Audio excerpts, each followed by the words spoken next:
Hello mga bangga, for today's video ay magluto taog udong with sardina. So first atong buhaton is magpatag ng tika for gisa lang na siya purposes, okay? So naatay bumbay, ahos, bisdahon, and upo.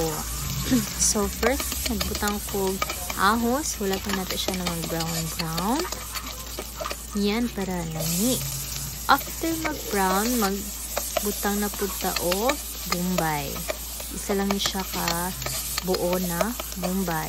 After that, mag-wait lang ta until mag-brown and mag-combine ang atong ahos o bumbay. And after that, magbutang ta og ang tagal-tagal. Hi!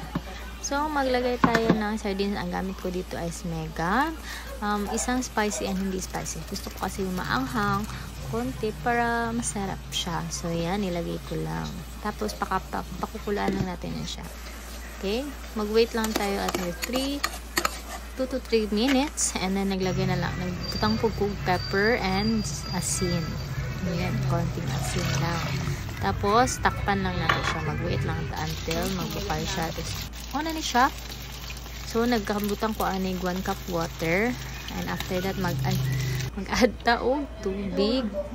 Yan, para masabaw ang atong udong with sardinas. So, after nagbukag, ilunod na ko ang atong udong ug upo. Ug timplahan nato siya in salt and pepper. And after that, this is it. Thank you for watching.